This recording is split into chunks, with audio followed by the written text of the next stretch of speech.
je parle un peu à la majorité de mes amis ont des enfants puis ils disent à quel point, comme depuis 2, 3 semaines, là, ils font comme des pas de géants. Là, leur langage s'améliore, tout ça. As-tu C'est fou. cette impression-là, toi? Oui, absolument. Parce que, tu sais, à la garderie, ils apprennent beaucoup aussi, mais vu qu'il y a beaucoup d'enfants de même âge qu'eux autres, parce que moi, ils sont dans des groupes de monde qui ont juste leur âge, là, c'est une grosse garderie.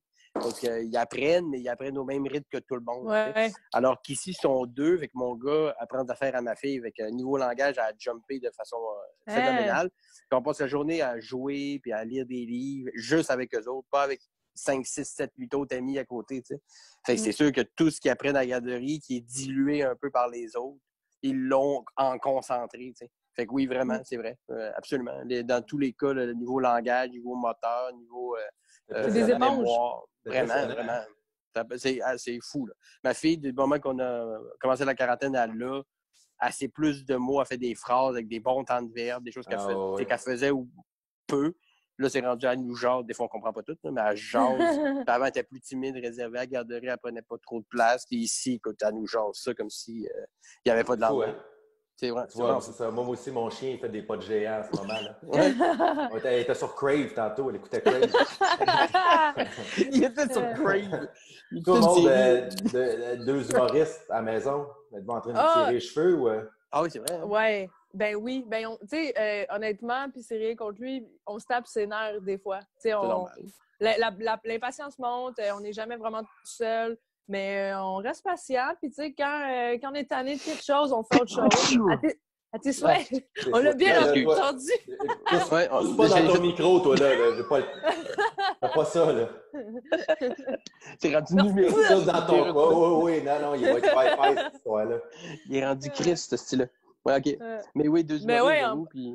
Ben, en plus, mais en même temps, je suis pas tout seul à vivre le fait d'être un humoriste puis de pas avoir de show, là. Tu sais, les deux, ça nous manque, la foule, les crowds, avoir des shows. Mais, tu sais, c'est ça, on prend du temps pour nous. Puis, je sais juste pas si on va avoir des shows à un moment donné de rassemblement ou si c'est quasiment fini, ça. Non. On sait rien. C'est ça qui est... On sait rien. C'est ça qui est plus... c'est ça qui est le plus angoissant, c'est de ne pas savoir. Il n'y a pas de deadline, il n'y a rien. Tu sais, je serais bien surpris que plus jamais. Je pense que ça va y avoir un délai. Tu sais, du moment qu'ils vont dire, OK, vous faites sortir de chez vous, puis on va remplir le Maisonneuve, puis Wilfrid Pelletier. Ça va être une marge, là, ça, clairement. Mais les petites salles, je pense que le monde va quand même avoir rapidement envie de se retrouver autour d'un projet, genre voir un show, voir un film. Fait que j'ai l'impression que oui, mais ça va y aller progressivement. Il y aura encore de la peur. Ça dépend combien de temps tout ça dure. T'sais. Absolument. Ouais. Moi, ce que je me rends compte, c'est que moi, j'ai jamais... Moi, à chaque fois mettons, quand j'allais dans un show, dans un bar, souvent, ou dans un club, j'entendais beaucoup d'humoristes dire comme « Hey, moi, ça fait longtemps que j'ai pas fait de show, là, ça me manque, là, j'ai besoin de... » Moi, j'ai jamais senti ça. C'est drôle. À chaque fois que j'entends un humoriste dire ça, il y a toujours un côté de moi qui se sent mal parce que moi, j'ai pas vraiment... J'ai pas ce besoin-là, moi, nécessairement. Mais c'est pas nécessairement que tu ressens besoin, mais... je le sens, là. Oui, genre une espèce de déprime, genre une espèce de manque. Je sais pas, t'as pas ça, tu files pas un peu plus poche ces temps-ci? T'as comme pas la validation suprême? Oui, mais je pensais pas en arriver là parce que, comme je te dis, à chaque fois que j'entendais un humoriste me dire ah là, j'ai besoin d'en parler, il y a toujours un côté de moi qui était comme Caroline, c'est moi qui n'est pas normal. Tu sais, moi, j'ai pas. Mais là, l'urgence, c'est ça, l'urgence. Mais là, en ce moment, je suis comme OK, là, j'ai hâte. C'est peut-être plus une routine. J'aime ça être dans une routine, puis j'aime ça. Ben, il y a peut-être aussi le fait que depuis quand même quelques années, arrête-moi si je me trompe, Simon, mais depuis une couple d'années, tu fais vraiment juste de la scène. Tu n'as pas d'autres projets extérieurs, télé, écriture, tout ça. Je pense que, peut-être pas systématiquement, mais beaucoup de gens que tu as entendu dire ça, parce que peut-être que j'en fais partie, c'était du monde qui avait, dans leur choix de carrière et dans leur vie en général, il y avait d'autres contrats. T'sais, moi, il y a eu des bouts dans ma vie où j'avais des contrats d'écriture très prenants. Je faisais moins de show, fait que c'était mon genre d'avoir ce genre de discours-là, là, je m'ennuie parce que j'en fais pas assez et ça me manque. Alors que toi, vu que tu en fais comme pratiquement de façon peut-être pas quotidienne, mais presque, ça t'est pas venu encore. Là, tu vois, le fait de ne pas en faire pendant 3 semaines, ben, tu vois que ça commence à revenir. Fait que peut-être que si tu avais eu des gros projets, autres que la scène, qui t'aurait demandé beaucoup de temps, que tu n'aurais pas fait de scène, tu aurais eu ce discours-là plus rapidement. Définitivement. Peut-être, peut-être, mais peut-être aussi qu'il y en a pour qui ça manque plus rapidement d'autres. Puis, il ne faut pas se mentir, ce discours-là paraît quand même bien entre nous de dire, j'en ressens une passion viscéralement. Là, je me réveille la nuit en sueur. Exact. C'est très noble. Ça fait très... Je suis un valeureux qui fait ça par vocation. Je n'ai pas choisi d'être humoriste. L'humour m'a choisi. Puis à des fois, j'ai vu Dieu. Puis ça s'appelle se mentir à soi-même, sinon. Ou se convaincre. Mais des fois, on le fait, puis je ne veux pas généraliser, mais je pense que ça fait du bien de se dire que c'est plus fort que nous, alors que réellement, c'est pas vrai. On serait tous capables de faire une autre job, d'avoir une autre vie, puis d'être quand même heureux. Mais on a choisi celle-là, puis ça donne qu'on réussit quand même dans ce domaine-là, puis on aime ça. Fait qu'on aime ça se dire que c'est... Peu importe ce que j'aurais fait dans la vie, j'aurais fini là, pas nécessairement. Je pense pas. Là. Je suis un gars plus rationnel qu'émotionnel dans la vie, c'est peut-être pour ça que je pense ça. Mais je pense que ça fait du bien des fois de faire notre chevalier un peu de... J'ai fait de la croisade, pas pour me faire payer en écus, juste parce que j'y crois qu'on va trouver le Graal. Quelque chose de plus fort que nous, je pense. Parlant de show d'humour, yeah. C'est Tom Papa. Est-ce que vous le connaissiez, vous? Est-ce que vous le connaissiez un peu, Maud? Moi, je connaissais de nom, mais je n'avais pas vu son special d'avant. OK. Puis là, je vais l'écouter, il est dans ma liste. D'accord. Toi, tu le connaissais-tu, Simon? J'avais déjà vu, peut-être, je ne sais pas si c'était à JFL, mais j'avais déjà vu des numéros, des bits. J'avais un show complet. C'est quelqu'un qui a beaucoup d'expérience. Ça fait 30 ans qu'il est dans ce milieu-là. Donc, souvent, j'avais entendu le nom souvent. Je savais très bien de qui on parlait, mais sans trop m'y être attardé, je t'avoue. Puis j'ai découvert son You're Doing Great, lui qu'on a écouté justement pour en discuter. Puis après ça, je trouvais que c'était comme pas assez vu parce que tu sais, il y a des patterns d'humoristes, il y a un ton et tout ça. Vu que je connaissais pas assez le gars, je me suis dit, je vais en écouter une couple d'autres. Fait que j'ai écouté l'autre qui avait sur Netflix, Live from New York. Puis j'ai écouté aussi Human Mule sur Spotify en audio. Pour me faire une tête de voir, y a-t-il des patterns qui reviennent? Y a-t-il comme des running gags ou des choses qui reviennent? Et effectivement, il y en a. Fait que j'ai bien fait de le faire. Et ça a été pas une découverte, mais mettons un approfondissement d'un humoriste que je connaissais pas tant que ça. OK. Fait que je comprends que vous avez, en gros, aimé ça? Ben, toi, Simon, excuse-moi, est-ce que tu le connaissais? Moi, je le connaissais. Oui, c'est pas nécessairement quelqu'un que je suivais énormément, mais c'est quelqu'un que je connaissais bien. Okay. Parce que, c'est un gars qui a inspiré beaucoup d'autres humoristes. Oui, on le sent. Ouais, quand les humoristes, souvent, vont parler de les humoristes qu'eux qui aiment, ils vont le nommer. Ouais. Il y a un peu un sentiment de moi, puis c'est drôle, hein, parce que ça m'amène le premier sujet. Des fois, je pense que quand les humoristes vont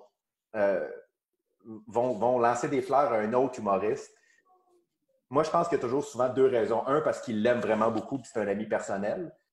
Puis deux, parce qu'ils ne se sentent pas nécessairement en compétition avec cette personne-là, ou ils ne se sentent pas menacés.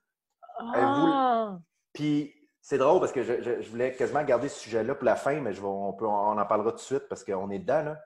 C'est un gars qui a 30 ans d'expérience, qui a fait autant, qui a fait de la télé, qui a fait du stand-up, qui fait en ce moment de la radio. Il y a un show sur Netflix même. C'est sur Netflix? Oui, c'est sur Netflix. Il anime une émission de. Il y a un show de radio aussi. Il y a un show de radio aussi sur Netflix. Oui, de Bake. C'est ça, oui, Baked. Oui, ça se peut. Je vois. Mais donc, vous, mettons quelqu'un comme ça, là, qui a 30 ans d'expérience et qui n'est pas, on s'entend, une méga star ou quelqu'un qui va remplir des stades. La question va sembler crue un peu, là, mais pour vous, c'est-tu admirable ou c'est triste?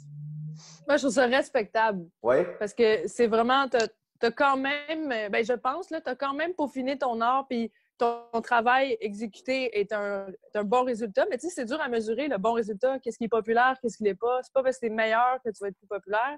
Donc, je trouve qu'il y a quelque chose de très noble dans le fait d'avoir continué, même si t'étais pas sur des panneaux d'autobus, tu sais.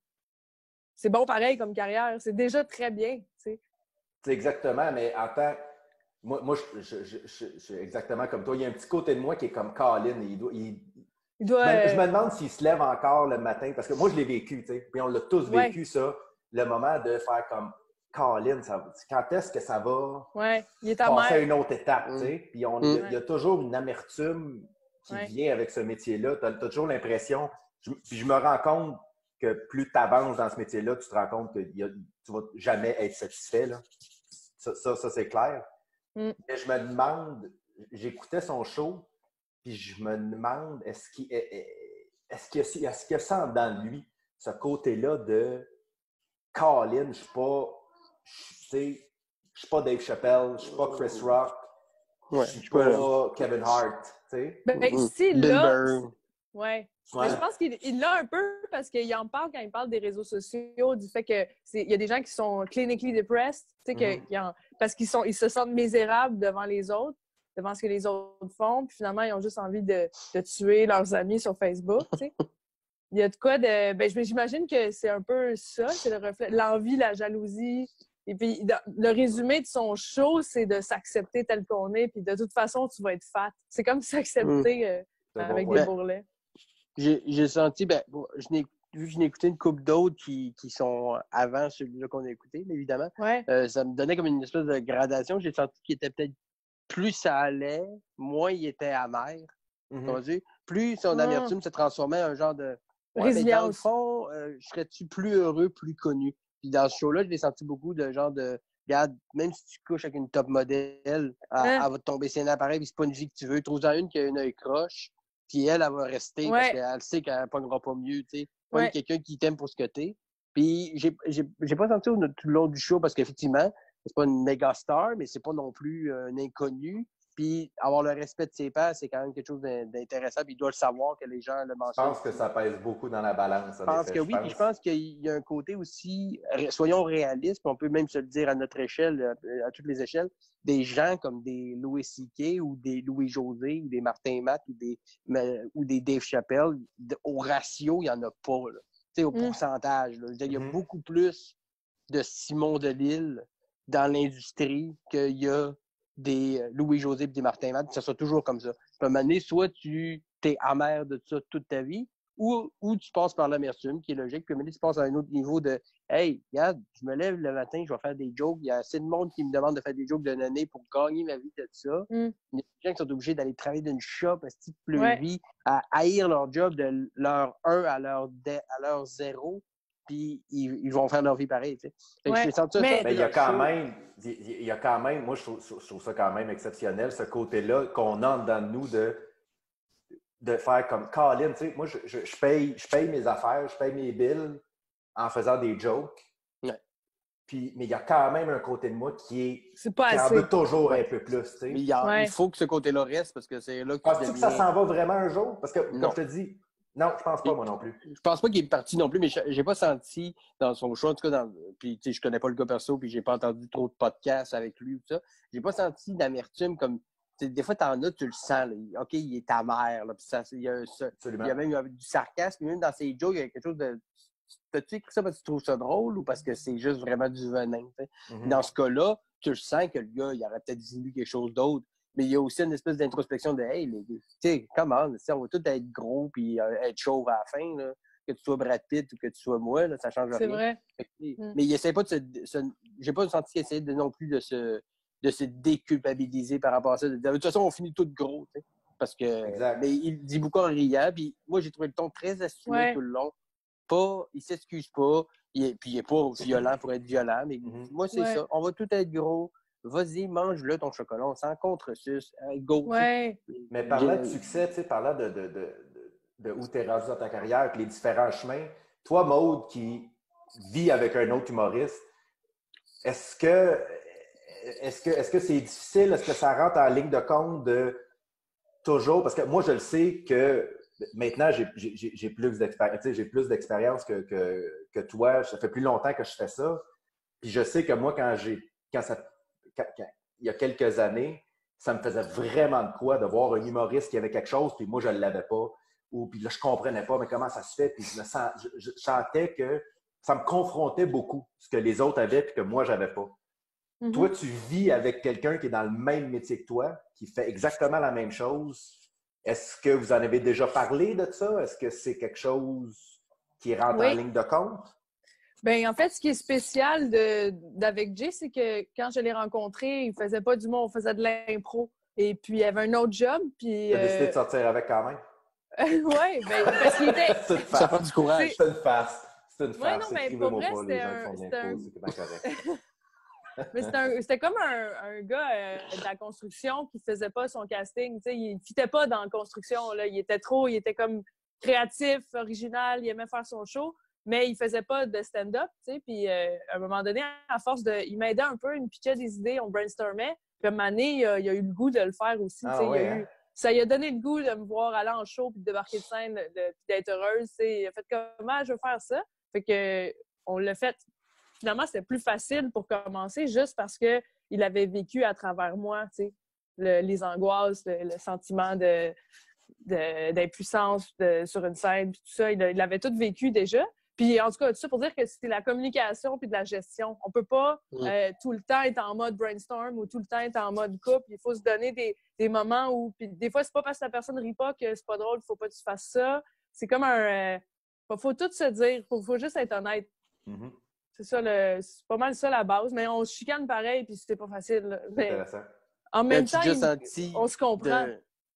Oui, mais est-ce que vous avez déjà senti d'un bord ou d'autre, genre de la jalousie, tu sais, mettons, quand les choses ont commencé à fonctionner, puis tu sais, Jay est super bon, puis il y a même une soirée, ils sont super bien, tu es peut-être rendu un petit peu plus loin dans ta carrière à certains niveaux. Est-ce que tu as déjà senti une genre de... peut-être pas au quotidien ou tout le temps, mais une genre de jalousie, une genre de j'aimerais savoir ça, ou il est toujours très, regarde, je suis mon chemin, tu suis le tien, puis on s'aide là-dedans du mieux qu'on peut, puis il n'y a aucune envie ou aucune jalousie, entre guillemets. Mm-hmm. Ben, c'est une bonne question. Ben, il est comme pas... il est pas envieux. Des fois, c'est juste qu'il fait comme... Voyons, maudit, mon statut, il a pogné 15 likes en 3 heures, puis toi, en 1 heure, tu as 100 likes, tu sais. Puis il dit pas que c'est pas juste, c'est juste, c'est la vie. Ouais. Mais ça revient à ce qu'on disait tantôt. Quand il va en avoir 6 000, il va se demander pourquoi un autre en a 45, tu sais. Oui, exact. Tu t'en sors jamais de ça. Mais non, mais il est content pour moi, puis je vais être contente pour lui s'il gagne... exact. Mais c'est sûr. C'est très... tant mieux.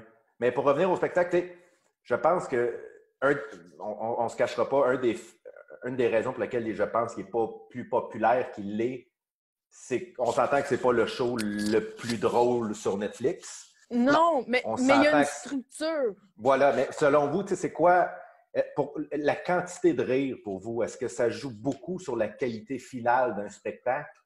Moi, je sais que ça m'a manqué. Je sais que j'ai regardé, quand j'ai regardé ce show-là, j'étais conscient de regarder, je pense, une performance d'écriture. C'est quelqu'un qui est extrêmement précis dans ses gags. Tu sens vraiment que le texte est précis. Moi, il m'a manqué 2-3 moments là, de « Oh, Colin, OK, ça, là, c'est vraiment bon. » Même si j'ai beaucoup apprécié, même si j'ai été capable d'apprécier et de trouver ça très intéressant et très bien écrit. Moi, vous le savez, je suis quelqu'un qui respecte énormément le texte. L'écriture, oui. L'écriture. Mais je me demande, selon vous, est-ce qu'il y a-t-il un petit côté de vous qui était comme... ça manque un petit peu d'hilarité, là. 2-3 secondes, 2-3 minutes là, de Colin, OK, on vit de quoi, là?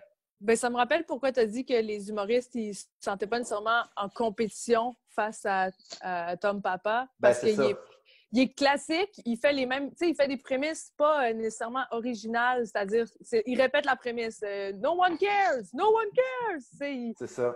C'est une formule qui revient tout le temps, c'est pas le plus original, mais c'est efficace. Fait que, tu sais, je veux dire, il n'y a personne qui fait le même style que lui, mais en même temps, c'est le style d'un peu tout le monde. Tu sais, il pourrait dire les mêmes phrases un peu que Seinfeld, mettons. C'est de l'observation. C'est très Seinfeld. Là. On s'entend que clairement, il y a beaucoup d'inspiration puis qu'il l'a côtoyé. D'ailleurs, il l'a côtoyé longtemps. C'est un de ses meilleurs amis. Il a ouvert pour Seinfeld très, très longtemps. Donc, on voit comment il a pris un peu sa musique puis son rythme. Je pense qu'il l'avait déjà. Là, il était très semblable à la base, mais visiblement, il a adopté ça aussi beaucoup. Là. Dans la pureté, il n'y a rien de spécial. Il tient son micro, puis c'est comme, c'est bien classique. Toi, qu'est-ce que t'en as pensé, Simon Delille? Ben, je suis d'accord avec Simon, ben, c'est drôle parce que les moments où il commence à sauter une coche un peu, là, il y a quelques petits moments, peut-être 3-4 dans le show, où tu sens qu'il y a comme un début de montée de lait. Ouais. Parce qu'il est assez sur le même ton, il est assez très genre c'est ça, blabla, no one care, puis il monte pas trop de ton, mais il y a une couple de fois dans le show, puis c'est vrai dans ses autres shows aussi, ce pattern-là est récurrent, il fait comme une montée de lait, tu sens que là, il pourrait avoir une matière à... Là, tu m'as accroché, là, fesse-moi dans le foie, là, puis il arrête rapidement, tu sais. Fait qu'il y a une couple de fois que j'étais comme on dirait que j'aurais voulu, tu sais, la scène de montage dans Rocky IV avant qu'ils se battent, elle dure assez longtemps pour que j'en ai assez. Mais c'est comme si elle avait arrêté après 30 secondes de jouer juste Rocky 2 fois, Drago une fois, je veux 4 minutes de plus, je veux attendre la tune au complet. On fire, je veux ce bout-là dans le show. Puis une couple de fois, ça m'a manqué. Puis est-ce que ces moments-là sont un peu à n'importe quel prix, dans le sens que c'est un show qui est très, très peu vulgaire ou il est très clean. Mais il y a quelques moments où il va comme frôler la vulgarité. Là, il finit avec une joke de pète, tout ça. Et clairement, c'est des moments dans le spectacle où là, on sent l'énergie monter un peu. Vous, comment vous avez vu ça tu vois que c'est très clean, très, très clean. Il se concentre moi, je pense que c'est volontaire de vouloir être propre comme ça. Puis les petits moments où là, il va aller plus dans la vulgarité pour les chercher ce petit rire-là, je pense que c'est tout aussi conscient. Moi, personnellement, puis je ne sais pas pour vous, il y a un côté de moi qui fait « Colin, assume-le jusqu'à la fin ». Mais c'est très bien que moi qui fais de l'humour, qu'une joke de pète, il n'y aura jamais une joke politique qui va battre une joke de pète. Mais c'est-tu moi où il y a un bout dans le show où il était un peu plus loin? Je pense qu'il était dans quelque chose que c'était juste un peu gross, l'image. C'était une affaire de vagin. Puis je me demandais, son public, je l'ai entendu faire comme un « Oh! » tu sais, un rire, mais un peu choqué. Puis j'étais comme, s'il va plus loin, il va les jeter à terre. Là, il était limite, il était encore clean, là, mais le public a commencé à... Il riait d'une autre façon. Je ne savais pas trop comment le saisir. Je connais pas la méthode de création du gars. J'avais peut-être l'impression qu'il se disait si je vais trop loin, je vais avoir de la misère à les ramener à mon stock d'après qui retombe dans du clean. C'est un bon point. Parce que, à la limite, je suis d'accord avec toi parce que, exactement comme le feeling que je parlais, le bout où il pète une coche, j'aurais voulu qu'il m'en mette plein la gueule. Puis ça peut être pas nécessairement dans le vulgaire, mais juste peut-être d'être plus méchant, puis d'être plus hargneux, puis quelque chose de. Tu voyais qu'il y avait du torque, il y avait comme de quoi, que là, l'amertume, puis tout le regret et la rancune qu'il avait accumulé dans ses années de carrière, elle sortait un peu. Mais on dirait qu'il ne voulait pas trop aller vers là parce qu'il savait où il s'en allait. Mais tu le sais que s'il sortait trop de sa bulle. Comment? Tu le sais que c'est en dedans de lui quand même. Tu le sais. En tant que quelqu'un qui écrit des jokes, les premières qui deviennent, c'est toujours les jokes vulgaires et les jokes de soi. À moins que je me trompe, là, arrêtez-moi si... C'est vrai dans un party de famille. Mais vous, comment vous gérez ça, ce côté-là de la vulgarité dans un spectacle? C'est vulgarité accessible, mettons, si on dit, là. Maude? Ben moi, vu que je suis une blonde avec une face ronde, je me fais souvent dire après les shows par certaines personnes, c'est le fun parce que tu sacs pas trop, puis t'es pas trop vulgaire. Puis des fois, j'ai goût d'en pousser un sac ou de dire des trucs un peu plus crus parce que pour moi, l'humour, c'est la vérité. C'est supposé d'être real, d'être un peu cru, authentique. Mais il est peut-être frappé par son casting ou le public qui vient à son spectacle, il essaie de plaire à une catégorie, mais je pense qu'en même temps, son show, puis à l'âge qu'il a, ça se voulait un show feel-good, rassurant, qui est comme... C'est le contraire du fat-shaming. Tu sais, avec son bit, un peu comme ton bit de Jean Héroldi, là, quel âge me donnez-vous? C'est un peu le même genre de chien, mais je trouve que tu le faisais mieux, là. Ben ouais, non, mais ce même genre de chien-là, ça nous fait rire parce que ça nous soulage, mais je pense pas qu'il pouvait nous choquer. C'est ça que je me dis. Mais toi, comment ça te fait sentir quand les gens disent ça après le spectacle? Je sais. Est-ce que parce que c'est quelque chose que tu fais consciemment? Ben, pas juste de faire attention au sac, de faire attention au sujet, de faire attention aux mots que tu utilises? Moi, j'avoue que mes bits préférés, c'est mes bits les plus dark. C'est les plus... tu sais, quand ça parle vraiment de la folie humaine, là, puis du danger de la vie, puis des trucs un peu plus violents, tu sais, des pensées dépressives, ça me fait rire, moi, que quelqu'un cale. Des fois, t'as-tu le goût de te tuer? Ben oui. Tu sais, c'est le genre de trucs que des fois, il y a des madames en show que ça peut les choquer parce que c'est pas, ils comprennent pas nécessairement l'humour là-dedans ou c'est pas leur type d'humour. Ça arrive. OK. J'ai senti dans que... un spectacle, dans ton spectacle, quand tu fais un long, 1 heure ou 1 heure et quart, ou quand tu fais un long form, est-ce que tu fais attention à ça? Est-ce que tu prends des décisions conscientes de vulgarité? Parce que moi, je sais que moi, je le fais. Ouais. Je sais que je suis très conscient qu'à un moment donné, je fais... Des fois, quand je suis en rodage, là, je fais OK, là, il y a trop de sexe, là. Même si ça rentre, puis je ne sais pas vraiment... Je sais pas vraiment pourquoi je le fais, parce que je considère que ça me fait rire et que je trouve ça drôle. Mais je suis toujours curieux d'entendre comment les gens gèrent ça. Y a-tu déjà des choses, Simon, que tu as enlevées qui étaient vraiment drôles, qui fonctionnaient vraiment solide, là, mais tu fais comme ça, c'est la fois où je dis pénis de trop. De trop? J'ai pas encore eu l'occasion de faire assez de shows solo. J'ai fait des shows solo quand même d'une heure, 1 heure et quart, une couple de fois. Mais j'ai pas eu de tournée ou tout ça, j'ai pas eu de rodage de long show beaucoup. Fait que j'ai pas été confronté à ça. Les fois que j'ai été confronté à ça, honnêtement, ça a été avec la télé. Qu'on m'a dit, tu peux pas dire ça à la télé. Puis j'étais comme, honnêtement, je l'ai fait en première partie de Jean-Michel Anctil devant le Saint-Denis. Véronique Cloutier s'est pissée dessus, puis Louis Morissette aussi, puis tout le monde qui était dans la salle. Je pense que le monde chez eux va être très prêt à recevoir ça. Mais ce côté-là, c'est je vais jamais sacrifier. Jamais. Tu vois, là, peut-être en ce moment, dans les décisions que j'ai prises actuellement, j'ai jamais sacrifié le rire au profit de la vulgarité. C'est-à-dire que si ça rentre vraiment très fort, pas parce que c'est vulgaire, mais c'est vulgaire, c'est voulu que ça soit vulgaire, ça amène un point. J'ai jamais vulgaire pour être vulgaire parce que ça arrive. Il faut que ça amène un point où j'ai une raison de l'être. Je comprends. Comme mange un truc de cul.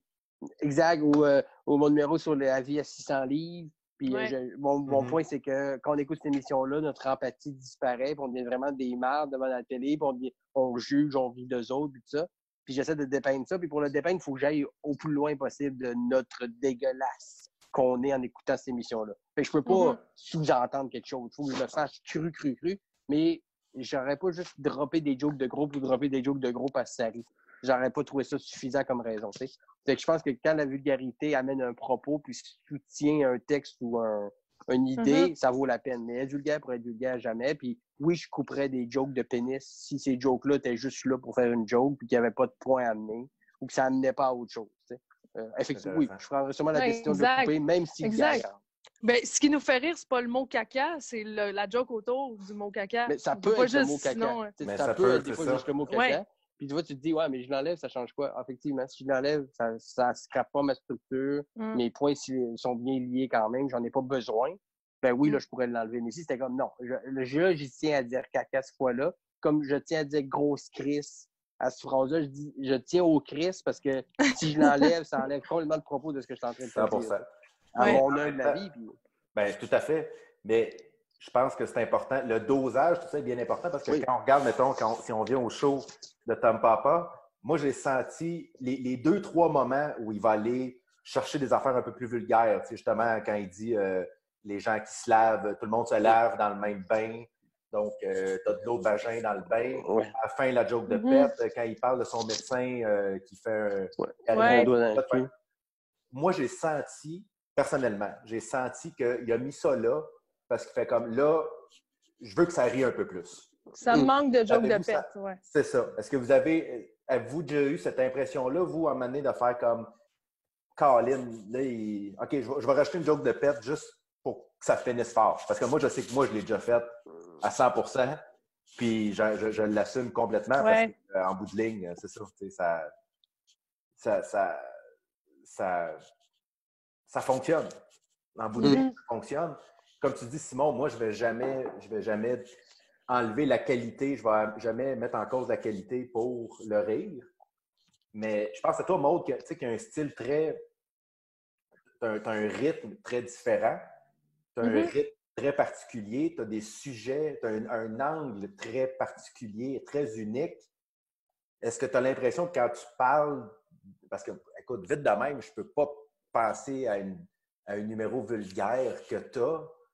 As-tu l'impression que des fois, justement, ça ressort et que le monde sont comme Seigneur, Oui. Ben, je sens Oui, bonne question. Je sais qu'on me. Ben, ça dépend du public, mais on est déjà venu me reprocher en personne après le show. C'était bon, mais j'aimerais ça que tu enlèves des sacs. J'en ai 2 sacs. J'en ai juste 2. Ah, Il y a des gars, ils sacent tout le temps, puis ils se font rien dire. Écoute, moi, j'ai 2 sacs. Je dis vagin, ça y jette à terre parce que je suis une petite blonde aux yeux bleus. Je peux pas. Exactement. Ça me joue des tours. Mais des fois, j'aime ça le provoquer pareil. Tu amènes exactement le point que moi, j'ai senti dans ce show-là. C'est qu'il y en a tellement peu de vulgarité que si les vulgarités m'ont comme sauté au visage. Écoute, regarde, moi, dans mon show, j'en ai peut-être 16, 17 sacs et je me fais dire constamment qu'il n'y en a pas. Fait que t'es clean. C'est fou. On dirait, peut-être que si j'en avais 3, ils me diraient comme « Ah, il y a un peu de sac. Parce qu'on entendrait juste entre 3 et 18, il n'y en a pas. Tu sais, c'est ça. C'est spécial, tout ça. Mais on parlait de... Mais j'avais amené un point intéressant, juste pour prendre une parenthèse, pour Maude, parce que je travaille avec Maude sur son show, on travaille ensemble. Puis quand Maude veut amener de la vulgarité, ou quand dans le numéro, ça amène de la vulgarité, il faut qu'elle amène les gens vers ça. Elle ne peut pas dropper une joke. Il faut que je les prenne par la main. Elle les prend, les amène quelque part, puis m'amener « Oh, là, j'avais une joke de vagin. Oh, là, j'avais une joke de menstruation. » Surprise! Elle les amène vers ça. Puis là, le monde accepte. Mais si elle commençait le show avec ces jokes-là, déjà, mon Dieu, c'est bien vulgaire, puis il généraliserait tout. Ah, c'est juste des jokes de vagin, parce qu'elle a commencé par ça. Oui. Faut que je sorte d'un beau sac, une belle sacoche Gucci, là, que je sorte ma petite joke de caca. Ouais. Je peux pas juste la sortir d'un papier brun, là. Ouais. Non, c'est ça. Je viens d'acheter, il y a encore l'étiquette dessus. Non. Ouais. Parlant de sujet délicat, justement, il y a un numéro dans le spectacle où il parle qu'il a fait euthanasier son chat. Oui! Bon. Comment vous gérez, vous, ce genre? Parce que moi, c'est drôle parce que moi, j'ai écouté le show avec ma blonde, qui, elle, a perdu son chat il n'y a pas très longtemps. Boris, il lui a fallu qu'elle quitte parce que c'était trop confrontant pour elle. Elle n'aimait pas s'entendre ça. Ouais. Puis ça m'a fait me demander comment, moi, je reste loin de tous les sujets qui peuvent, ou en tout cas, j'essaye le plus possible parce qu'à un moment donné, tu ne connais pas la vie de tout le monde, mais moi, je reste très loin de tous les sujets qui pourraient peut-être choquer des gens ou aller chercher des gens. Je me demandais comment vous gériez ça, ce genre de sujet-là. Parce que moi, je sais que moi, je n'aurais jamais fait ce numéro-là, sachant qu'il y a des gens dans la salle qui ont perdu un animal il n'y a pas longtemps ou que leur animal commence à vieillir et commence à y penser. Ouais. Je me demandais, toi, Maud, non, mais tu voyais, je te voyais rire. Parce que... Oui, en fait, moi, j'avais noté dans mes notes, m'entendez-vous? Oui. Oui, OK, j'entendais plus rien.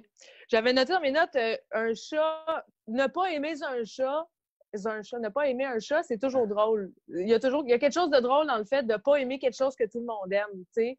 Puis je trouvais que, mais les sujets que j'ose pas toucher, moi, c'est, mettons, une joke de cancer, parce que une personne sur 2 minimum connaît quelqu'un qui vit le cancer en ce moment, puis c'est le moment du show où ça va le turn down, puis il va avoir de la peine, il va penser à son oncle qui est mort du cancer. Tandis qu'un chat mort, je finis par m'en remettre. Même si mon chat, je vais avoir de la peine quand elle va mourir, mais c'est quand même drôle de porter un recueil à un chat mort. T'sais. Je sais pas. Je trouve que j'ai peut-être un esprit twisted, mais ça me fait rire de pas aimer un chat. Non, mais c'est complètement noble. Je me demandais juste, justement, tu sais, parce qu'en même temps, ce numéro-là, le jour où il va falloir peut-être que tu endormes ton chat, peut-être que ce jour-là, ça ne sera pas le bon moment pour ce numéro-là. Mais toi, en tant qu'humoriste, tu es prête à prendre la chance que la majorité vont trouver ça drôle pour les quelques que ça va peut-être les brasser. Oui, j'imagine que j'embrasse une coupe parce que j'ai un numéro sur un chat qui s'est suicidé. Puis c'est pas triste, il y a une joke là-dessus, mais j'y pense puis je me dis peut-être ça m'a choqué une coupe à ce moment-là. Je suis peut-être tombée sur un soir où quelqu'un avait perdu Timine ou Boris, puis je m'excuse. Bon, on fait ça, ce débat-là, puis c'est normal de le faire, mais tu sais, dans le cas mettons, du show qu'on parle de Tom Papa, le numéro du chat, moi j'ai senti vraiment qu'il nous parlait de l'euthanasie de son chat. Comment dire? Il parlait pas de l'euthanasie des chats en général, puis je sentais pas. Moi, j'ai déjà fait endormir un chien, fait que tu sais, le lien chat-chien, on s'entend que ça. Mais j'ai aucun débordement émotif qui m'est monté du tout, parce qu'il me parlait vraiment de son histoire à lui. Fait que, comment lui l'a vécu après ça, comment les autres peuvent le vivre par rapport à ce que les autres ont vécu dans leur vie. ça commence à ratisser beaucoup de thèmes qu'on pourrait faire du mal aux gens. T'sais. Moi, je parle souvent de la maladie dans le numéro parce que je l'ai vécu, mais j'ai pas tout vécu non plus. Puis j'en suis pas mort, visiblement, encore. J'en parle, puis j'essaie de faire de l'autodérision, mais j'essaie d'avoir un message, le fun là-dessus, puis je la dénonce, puis je ris de ça. Puis peut-être il y a des gens qui sont déjà venus me voir pas mal plus souvent après un show en me disant « Merci d'en avoir parlé. Moi aussi, j'ai vécu ça, telle affaire. » Je pense que pour tout sujet où tu peux faire du mal à du monde, tu peux faire du bien aussi. Parce que peut-être que la personne qui a endormi son chat, il y a 2 jours, elle a vu ce numéro-là, elle a ri sur un sujet soulagement. Il y a quelques heures. C'est vrai qu'on peut penser. Mais effectivement, je pense que si tu as quelque chose à dire sur un sujet, il faut vraiment que tu es sensible, mettons justement comme la mort, la maladie, des choses qui sont quand même tragiques. Il faut vraiment que tu aies un point que tu veuilles parler, que tu aies quelque chose à dire. Pas juste dire, je vais parler du cancer, parler du cancer. Tu as quelque chose à me dire, tu as vécu de quoi, tu connais quelqu'un, tu as un angle, puis ton point est plus important que le gag, je vais l'écouter. Ça, si tu me fais juste me dropper des jokes de sida, me dropper des jokes de sida, je vois pas l'intérêt. Mais si ton parrain est mort du sida, puis tu as envie de me parler de l'absurdité du parcours qu'il a fait jusqu'à la mort, là, je vais t'intéresser de l'écouter parce que tu as un angle que j'ai jamais vu. Moi, je n'ai jamais vécu ça.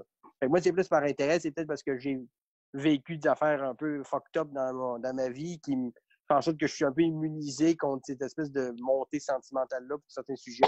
Mais je pense que dans le cas de Tom Papa, en tout cas, parce qu'il y en a qui sont très maladroits là-dedans aussi, mais dans son cas à lui, jamais j'ai senti un genre de rire des gens qui euthanasient leur chat, parce que même lui, à la fin, il pleure. Et elle a fini par m'avoir. J'ai brisé. Pour moi, elle a vu que je pleurais, elle est morte. Il y a une espèce de... Le chat a eu sa vengeance. Et c'est le chat qui a à la fin, même s'il est mort. Fait que, tout le monde est comme gagnant là-dedans. Fait que j'ai pas trop senti ça. Puis moi, je me gêne pas d'aller dans ces sujets-là, mais j'y vais pas mordicus. C'est ça mon point. Je vais pas faire un sujet sensible pour être « Oh mon Dieu, Simon, il prend juste des sujets sensibles. » Non. Mais si j'ai le goût d'en parler puis j'ai quelque chose à dire sur le sujet, je me gênerai pas parce que peut-être il y a des gens dans la salle qui l'ont déjà vécu puis ça va leur faire de la peine.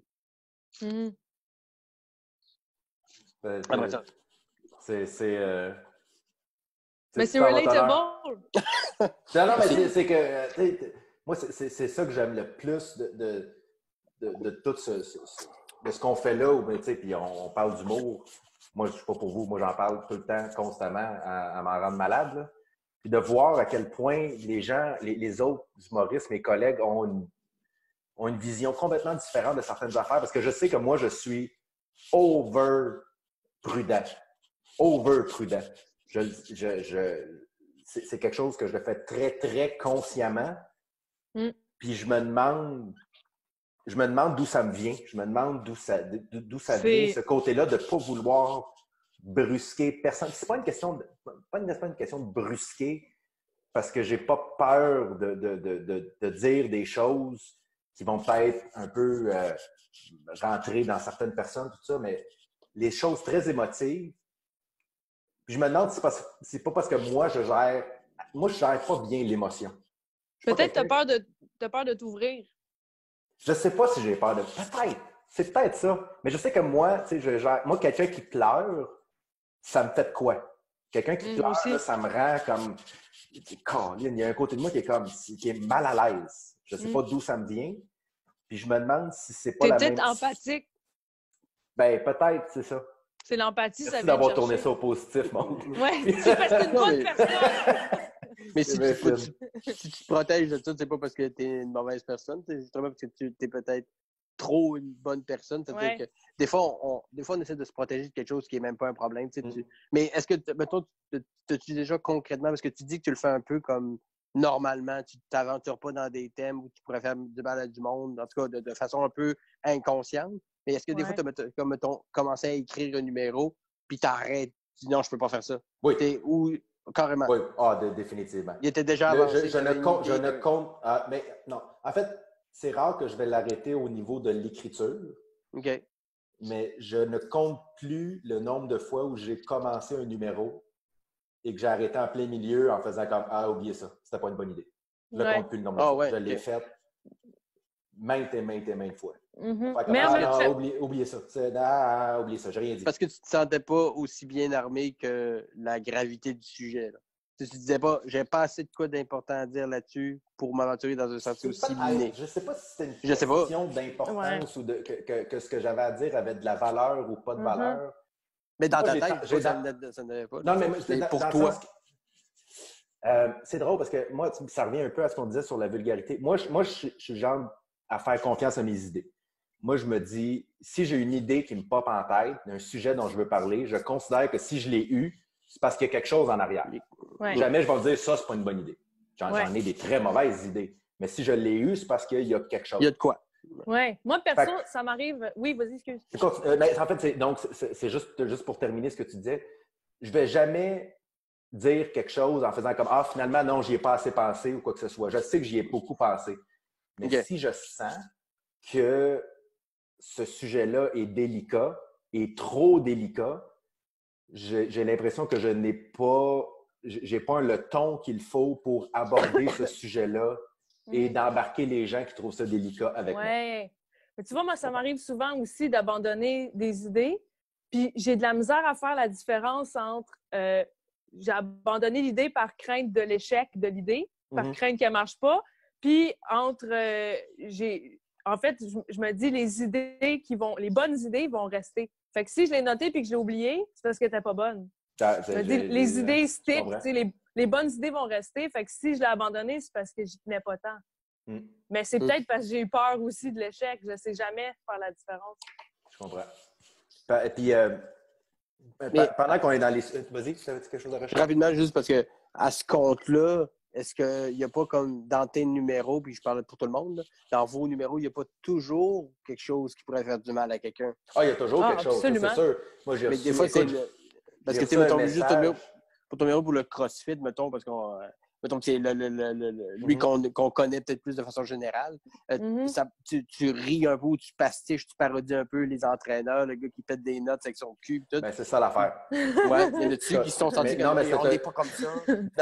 Non, parce que... Je sais pas. En fait, moi non, mais pas pour avoir... Tu sais, ce numéro-là, je m'en fais parler, évidemment, énormément après chaque show. Et autant... Il y a autant du monde qui ne font pas de CrossFit que du monde qui font du CrossFit qui viennent m'en parler. La raison pour laquelle ça arrive, c'est parce que j'ai travaillé beaucoup consciemment à ce que ce numéro-là ne blesse personne. Si tu écoutes la première version de ce numéro-là, c'est moi qui chie sur le gym, puis le monde cote, puis ci, puis ça.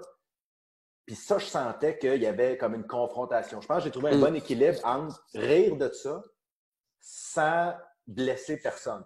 Ah, il faut. Parce que je sais, comme je vous dis, j'ai horreur de ça. C'est ma peur, une de mes peurs principales en humour, de blesser quelqu'un. Et même dans la vie en général, là, je me rends compte de plus en plus je vieillis, je me rends compte que blesser des gens ou faire de la peine à des gens, ça me vire à l'envers. Ouais. Ça se traduit beaucoup sur scène, ça. Mais en même temps, comme tu disais, il y a des moments où tu peux pas... Moi, dans mon premier one-man show, j'avais un numéro sur le gluten où je parlais de l'intolérance au gluten. C'était un numéro très... C'était pas méchant, drôle, ça riait, tu sais, ça riait des gens qui s'inventent une intolérance au gluten ou qui en parlent trop, que c'est ça. Puis je me rappelle avoir reçu... Moi, j'ai reçu un message de haine dans ma vie, là, puis c'était un intolérant au gluten qui disait à quel point c'était difficile à vivre, tout ça. Puis, écoute, je me rappelle, il y a un côté de moi qui lit ce message-là puis qui fait comme, OK, donc relax, là, je ris pas de personne, mais il y a un autre côté de moi qui était comme, Colin, il faut que j'arrête de le faire. Ouais. Ça m'a fait ça que je ne peux plus faire ce numéro-là. Il y a une personne qui a trouvé ça pas le fun. Il faut que j'arrête de le faire. Tu as de la misère à le faire puis à le trouver drôle encore. Ah, je me suis battu contre ce sentiment-là pendant 2 mois, je pense. Ça m'a fait la même chose avec ma joke de nain. Je ne veux plus jamais la faire parce que j'ai fait de la peine à quelqu'un. C'est fou, hein? Mais il faut pointer du doigt, mais pas d'en haut. C'est comme... Je me suis dit, c'est ça le truc. Il faut que tu pointes des choses du doigt, mais il ne faut pas que tu sois supérieur à ça. Tu as tout à fait raison.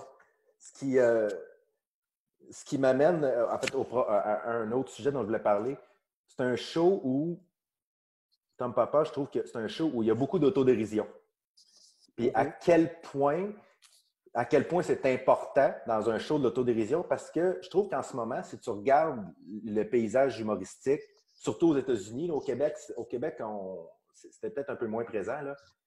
Mais si tu regardes le paysage, il y a ceux qui rient beaucoup d'eux et il y a ceux qui rient des autres. Vous, où est-ce que vous vous situez là-dedans? Parce que tu regardes, surtout les plus jeunes là, qui font juste dire « moi j'ai raison ». On parlait, la semaine passée, on parlait du show de Tom Segura où il fait juste rire du monde puis dire que le monde est cave, ici, tout ça, sans jamais leur virer vers lui. Puis moi, je dois t'avouer que ça m'a manqué. Puis avec Tom Papa, on dirait que l'autodérision est très importante dans ce show-là. Je sais que moi, dans mes shows, ça l'est aussi. Puis donc, je voulais savoir un peu... toi, Simon, je sais que principalement avec un numéro, le numéro sur ta maladie. Entre autres, mais moi, je suis un disciple de l'autodérision un peu malgré moi parce que avec un casting particulier, parce que les gens, j'ai pas de sourcils, pas de cheveux, j'ai pas de... Fait que, les gens tout nu, t'as de l'air d'un cachou. Ouais, j'en ai une panoplie. Je rentre deux pots de Pringles, j'en ai plein. Mais j'ai été obligé de m'en servir rapidement d'autodérision parce que ça désamorçait un peu le casting particulier que j'avais.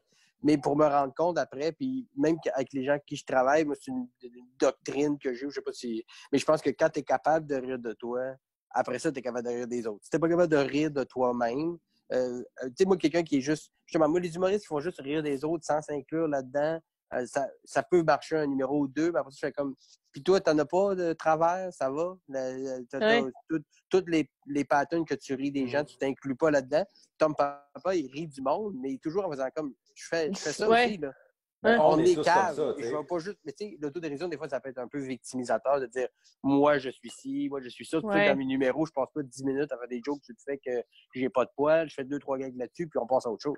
Mais après ça, cette claque-là que je me suis envoyé en partant, après ça, quand je commence à envoyer des claques sur d'autres mondes ou d'autres sujets ou d'autres types de personnes, les gens l'acceptent beaucoup plus. Beaucoup plus. Après ça, ça ouvre pas toutes les portes. Il faut commencer à être antisémite. Mais ça dédouane énormément. Ça dédouane beaucoup parce que... Puis souvent, quand tu utilises l'autodérision au début d'un show, dans un show, elle revient. Fait que Tom Papa, un peu tout le long, il s'inclut dans son show sans trop que ça paraisse. Il s'envoie pas des flèches ou il se victimise pas. Mais il fait comme il entreprend un sujet, il rit du monde en faisant comme nous, vous, pas vous, nous, on fait ça. On fait tout ça. Vous aussi, moi aussi, on est comme ça. Je suis gros, je suis chaud, good, on continue. Fait que, tu sais, moi, je pense que ça dédouane beaucoup de faire ça. Mais il faut que ça devienne naturellement. Parce que ça paraît les gens qui écrivent des jokes d'autodérision, puis c'est pas eux autres qui les ont écrits, genre. Puis ils se sont fait écrire des jokes sur eux autres. Comme ça me rend plus humain. Ça paraît dans ça. Il faut que ça vienne de toi, sinon c'est fauté. Fait que fais-le pas tant que ça. Fait que probablement que t'aimes Segura.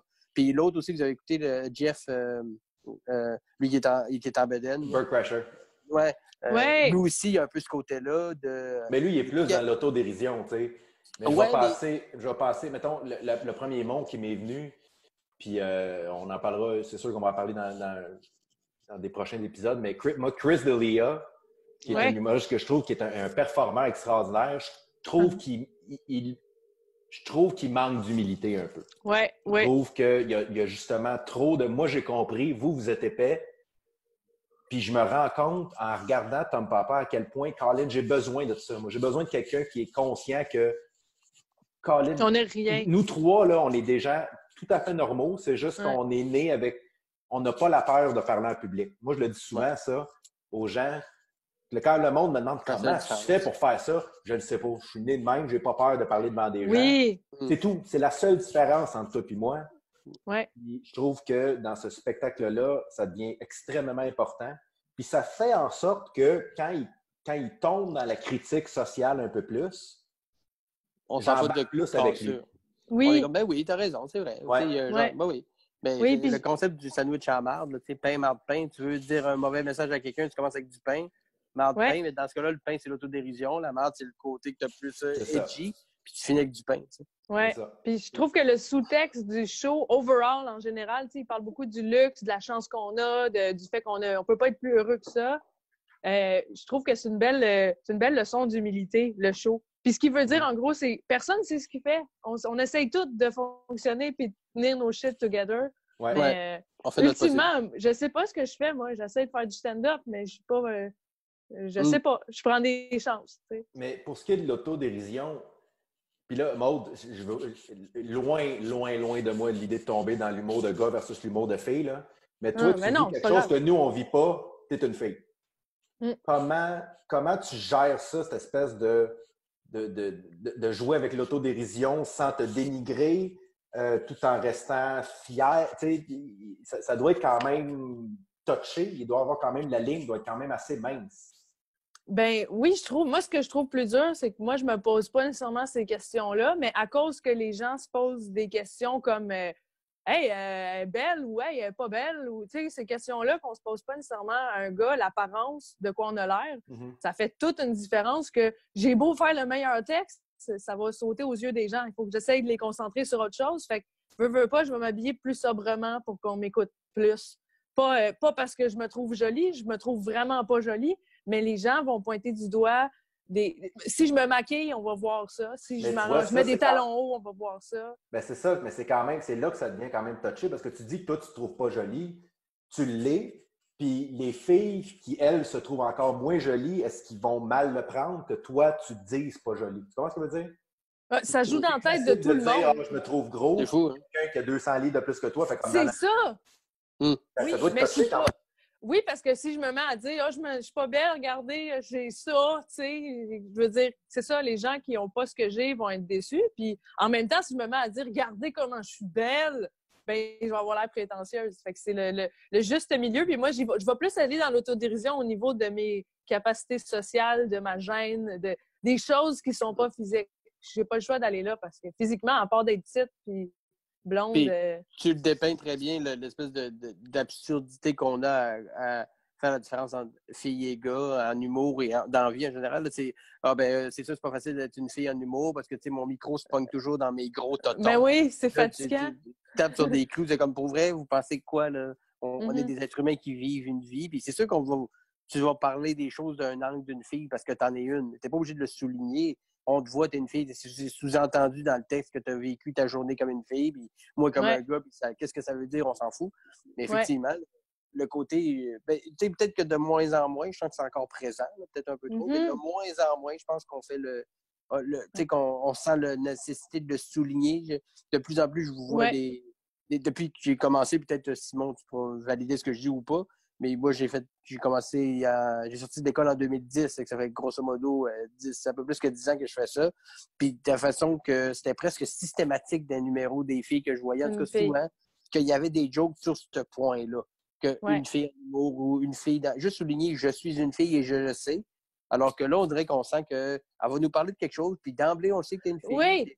T'as pas besoin de le souligner. Un peu moins, peut-être. Je sais pas si c'est moi. Là, mais, je pense que de plus en plus, le monde en revienne, puis de plus en plus vite aussi. Ben, en tout cas, jusque-là, je trouvais que les gens, à première vue, me jugeaient où il y avait des réflexes de penser aux faction filles. Puis une fois passé ça, puis je les ai fait rire 5 minutes, là, ils en reviennent. Puis même que j'en viens des fois rendu à 3/4 de mon show, là, je me sens plus ni une fille ni un gars. Je suis comme juste un personnage vivant sur scène. Ouais, je trouve ça cool que je suis comme désexuée sur scène à cause de ça. Parce que tu savais aussi l'autodérision beaucoup dans ton show, pas l'autodérision de filles ou l'autodérision de gars, juste l'autodérision de commenter dans la vie, la timidité, la naïveté, l'absurdité qui peut être des qualités ou des défauts de gars comme de filles. Tu justifies pas un à l'autre. Fait qu'à la fin, on est juste avec cette personne-là, puis ça pourrait être finalement, t'enlèves tes cheveux, puis t'étais un gars, on s'en foutrait un peu dans le fond. Oui, c'est ça. Des jokes, c'est des jokes. Des jokes, c'est des jokes, effectivement. Ça n'a pas de sexe. Non. Mais il y a des jokes de sexe. Oh oui, puis il peut y avoir des jokes proprement de filles puis proprement de gars. Moi, je ne suis pas contre ça. Puis des fois, on peut dire qu'un critère de personnalité est plus typiquement féminin que masculin. Oui, puis c'est ce que t'es. C'est pas généralisé non plus. Il y a des, tu peux faire une joke, puis Simon t'as sûrement déjà fait ou quoi que ce soit de « Ah, mais moi, je suis une fille, puis je suis pas de même. » OK, je pointe pas un par un des individus, mais de façon générale, c'est plus une caractéristique liée aux filles qu'aux gars, ou vice-versa. Ben, comme les gars aiment plus les sports, puis ils crient plus fort quand ils sont en boisson. Oui, mais les filles crient plus aigus quand ils sont en boisson, puis ils font telle affaire. OK, on peut généraliser un peu pour prendre des petits raccourcis, mais il ne faut pas non plus tout le temps sexuer des points ou des thèmes ou des gags. Non. Mais puis en même temps, c'est normal que je parle de la réalité d'être une fille, parce que je sais pas c'est quoi la réalité d'être un gars. Autant un noir, c'est quoi être un noir. Exactement. Il peut faire des jokes de noir. Donc, moi, je m'en allais te demander, Simon, toi, ton bord, Simon Gouache, t'as-tu déjà été victime de ton casting? As-tu déjà senti que t'étais soit trop beau ou trop... T'avais un look que t'aimais pas? J'ai longtemps... Ah, là, c'est une bonne question. J'ai longtemps... Moi, quand j'ai commencé à faire de l'humour, je manquais... Moi, je ne suis pas quelqu'un qui a extrêmement confiance en lui. Je n'ai pas beaucoup de confiance. J'ai le syndrome de l'imposteur, puis je l'aurai, je pense, tout le temps. Mais je pense que ce manque de confiance-là se traduisait par une espèce d'arrogance. Comme j'essayais de jouer au gars confiant, je devenais un peu arrogant. Et je pense que mon apparence n'aidait vraiment pas à ça, dans le sens que si tu rajoutes l'arrogance par-dessus quelqu'un qui a, je pense, l'air en contrôle, Colin, là, ça passait pas du tout, alors que moi, c'est la chose qu'on me disait le plus souvent quand j'ai commencé à faire de l'humour, c'est que tu as l'air arrogant, tu as l'air au-dessus des gens, tu as l'air sacré, alors que j'étais comme, mais si vous saviez à quel point je suis pas bien en dedans de moi. Là. Pour que ça passe, il aurait fallu que tu sois cave comme Julien Lacroix. Il aurait juste fallu que tu ajoutes un autre affaire. Oui, mais c'était pas dans mon style à moi, tu sais. Oui, c'est ça, ça marchait pas. Mais non, honnêtement, j'ai jamais... Peut-être que c'est parce que c'est moi qui y pense pas. J'ai jamais... Mais, par exemple, côté apparence, puis c'est là que je voulais faire du pouce sur ce que tu as dit tantôt. Quand tu dis que tu faisais attention à ton apparence, puis tu penses beaucoup à comment tu penses, justement, pour que ça passe bien avec tes propos, tout ça. Tom Papa, il est en soute tout le long. Il est très clean. Son décor est très clean.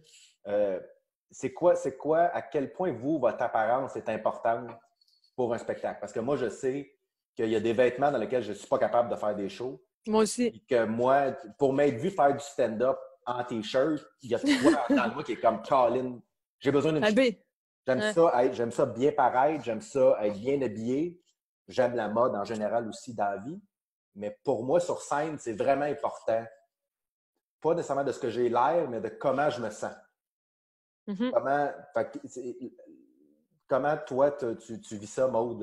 Je relance la balle parce que tu as effleuré le sujet tantôt. Oui, bonne question. Je pense que comme Tom Papa fait, comme Seinfeld a fait, comme plein d'autres mondes qui sont habillés propres sur scène, c'est classique. C'est comme une valeur sûre que tu es sûr qu'on ne te jugera pas si tu es bien habillé pour asseoir, tu sais. Mais d'une autre part, je ne m'habillerai pas bien. Je vais choisir comment je m'habille mal. C'est ça qui est épais.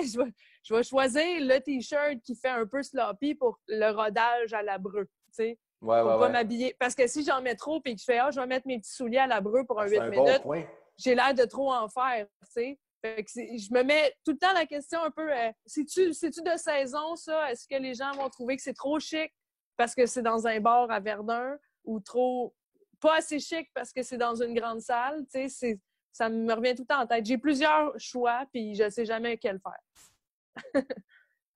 C'est intéressant. Toi, Simon?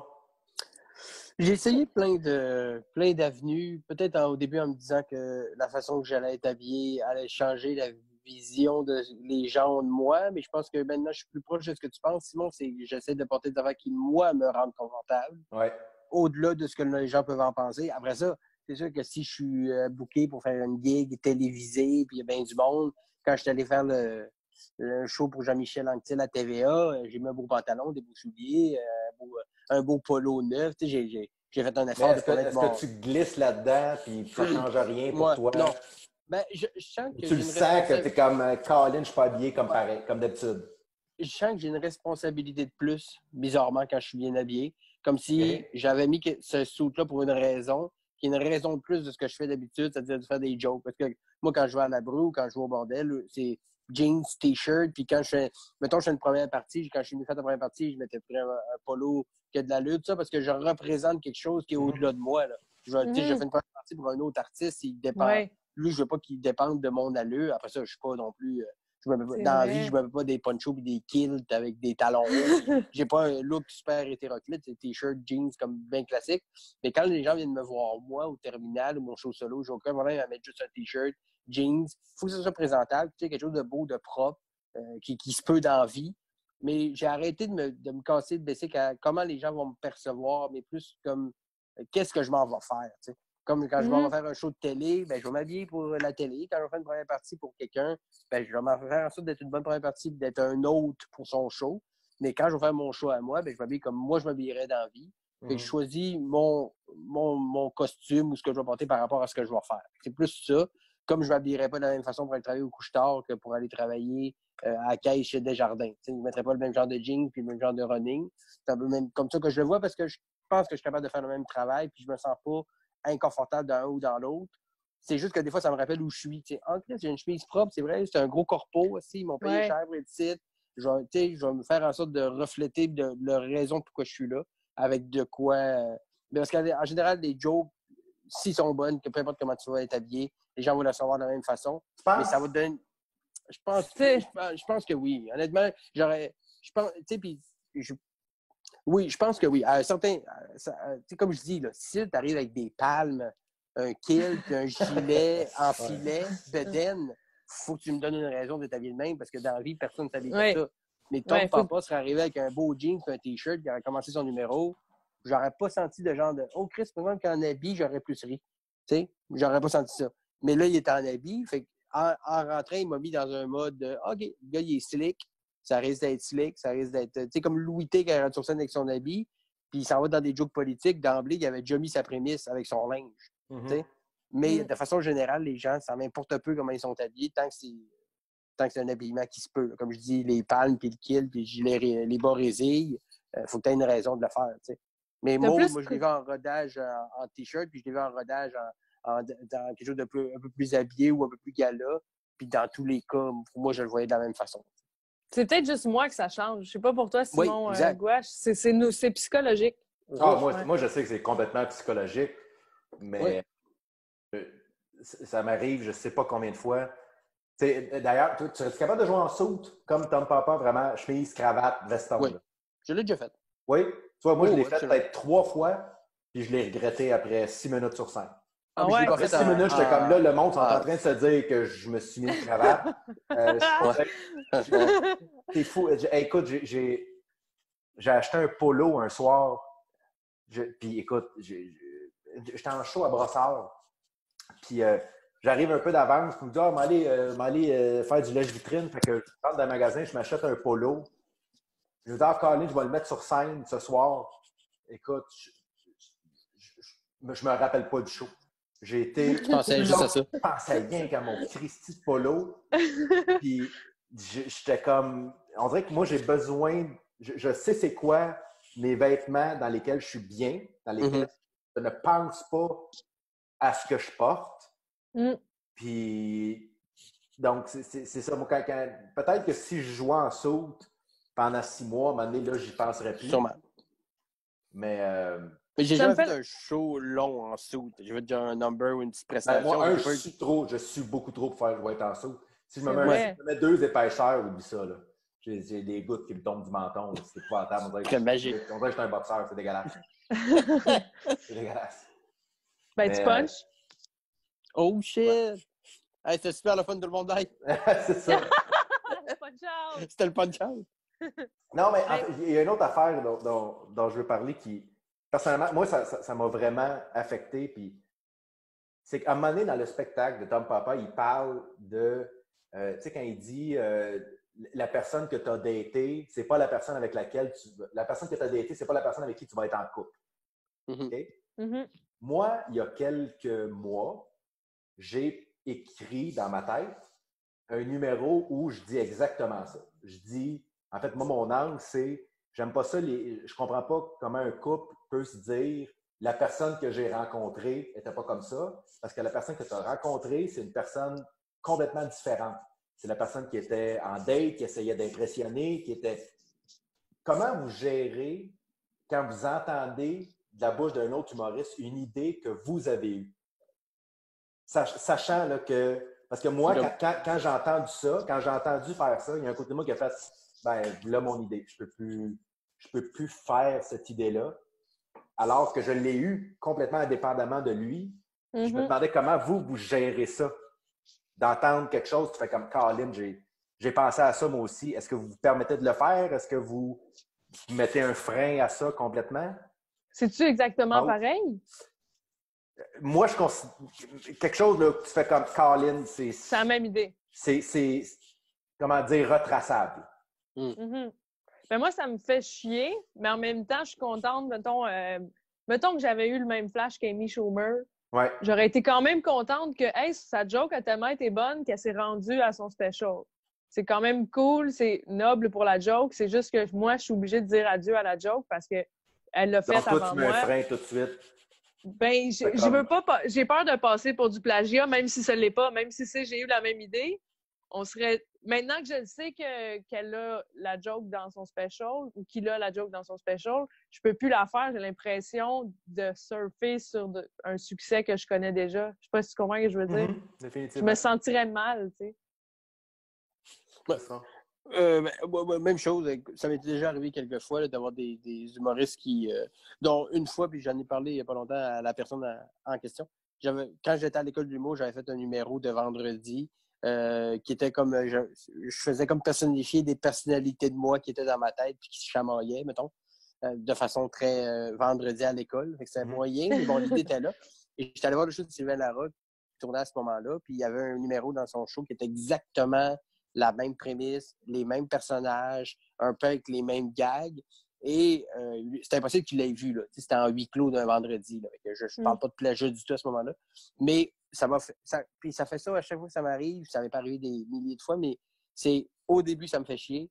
Puis après ça, je suis comme Chris, ça veut dire que mon cerveau roule dans le bon sens. Exact. Ça veut dire que je réfléchis de la bonne façon parce qu'un autre humoriste que je respecte puis il l'a bien fait. Ce qui me ferait chier, puis c'est pas encore arrivé, c'est que quelqu'un prenne une idée que j'ai eue, que j'ai pas encore exploitée, puis qu'il passe à côté. Là. Il fait comme, t'en as pas profité, mon chum. Si t'avais tu sais, quand on trouve une pépite d'or, t'es comme, ah là, j'ai une bonne prémisse, je suis content, je tiens quelque chose. Là, là t'as pas le temps d'exploiter, puis tu vois quelqu'un qui a le même thème, mais qui le garoche, qui fait comme le gaspiller, mais que même si moi, je reprenais cette balle-là, puis que je le faisais à ma sauce, on comparerait.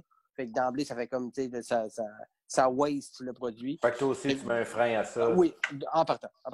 Puis j'en ai vu plusieurs, puis tu sais, il n'y a pas de name drop qui va se faire, mais j'ai vu des gens se parler entre eux de « Hey, t'as une bite qui ressemble vraiment au mien. » Ça arrive souvent, puis des fois, tu fais comme « Ah, les deux sont viables, les deux peuvent vivre chacun de leur bord. » On voit qu'il y a un lien, mais c'est tiré par les cheveux. Mais des fois, c'est vraiment la même crise d'affaires, puis les deux se parlent, puis les deux refusent qu'il y en a un des deux qui l'enlève. Même si l'autre fait comme « Hey man, je le fais depuis 2012, je te garantis que c'est moi qui le faisais avant. » L'autre fait comme « Moi, j'aime ça, il rend bien ce numéro-là. » Puis comme l'orgueil qui embarque, moi, j'embarque pas là-dedans. Si quelqu'un me dit tu as un gag comme le mien, puis capable de me dire qu'il l'a fait avant, il gagne, je l'enlève, c'est fini, on passe à autre chose.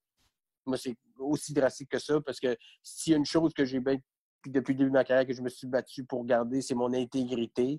Puis je voudrais tout perdre avant de perdre mon intégrité. Je voudrais qu'on dise tout de Simon Delille avant qu'on dise c'est un esti de voleur de joke ou quoi que ce soit. Ça, c'est la mais sachant que tu es un humoriste intègre, tu vas quand même ne pas prendre le risque de te faire traiter de plagiaire. Qu'est-ce que tu comprends? Ben, parce que tu dis que tu es un humoriste intègre, et je comprends à 100% ce que tu veux dire. Moi aussi, je me considère comme, moi, le plagiat, je trouve ça dégueulasse.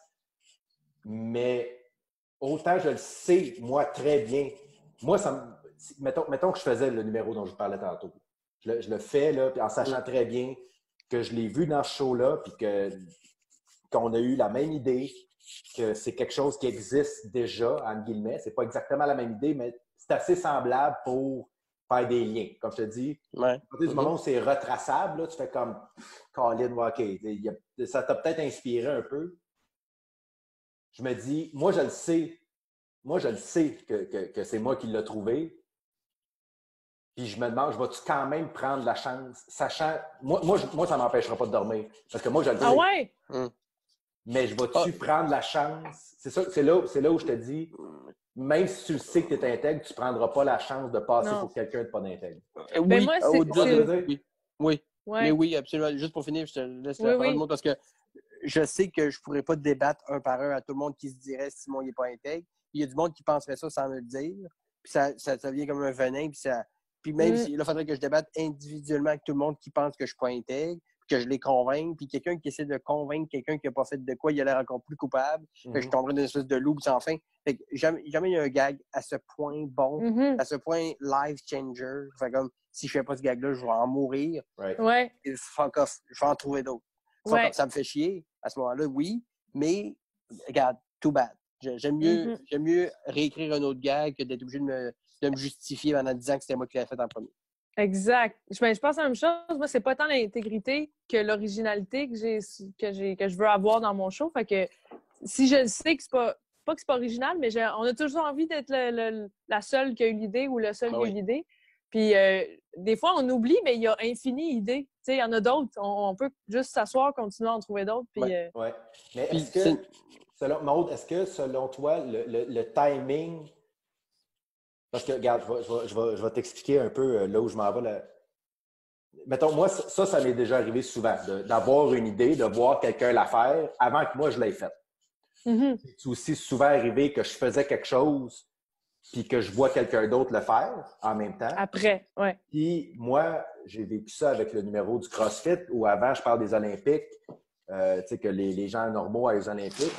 Moi, j'ai reçu souvent un numéro de Martin Petit qui a fait ça, il y a très longtemps, que moi, évidemment, je n'ai jamais vu, où il parle un peu de ça, les gens normaux qui vont aux Olympiques.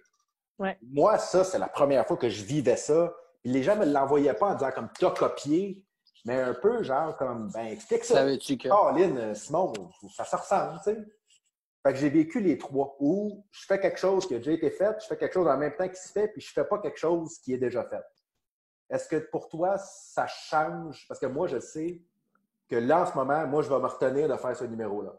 Mais en même temps, si c'est quelque chose que je fais déjà, que je vois quelqu'un d'autre faire, je vais continuer à le faire. Puis si c'est quelque chose que je fais, qui a déjà été fait, je vais arrêter de le faire.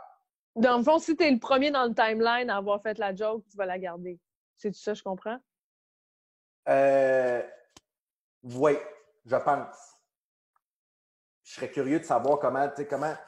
Parce que, surtout en ce moment, dans le milieu de l'humour, il y a beaucoup, évidemment, le copy. Le plagiat est très chaud. Oui. Puis, mais il y a aussi un phénomène de l'impression d'idée. Tu arrivé de quelqu'un qui t'arrive en disant comme hey, ça ressemble ou ça ressemble pas? Ou... Bien, je pense que ça se peut aussi d'entendre une joke et la reproduire en pensant que c'est ton idée. Ouais. Ça, c'est un mécanisme qui se peut dans l'esprit. À force de consommer de l'humour, des fois, je me retiens de consommer de l'humour pour pas faire trop du Sarah Silverman ou du... Sans le vouloir, des fois. Moi, une année, il m'est venu un jeu de mots en tête, puis j'avais pas pensé, mais Pérusse l'avait fait exactement le même, tu sais. Ouais.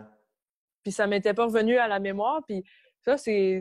Je sais pas, je suis un peu parano de ça. Je veux m'assurer, quand j'écris une joke, que personne ne le fait avant de me lancer dedans, tu sais.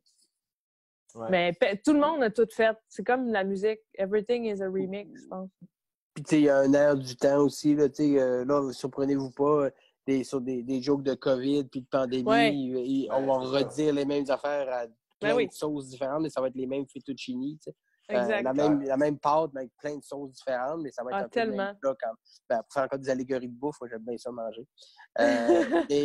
Mais on consomme tellement d'humour, puis je pense que Simon, c'est le meilleur exemple, il consomme que ça.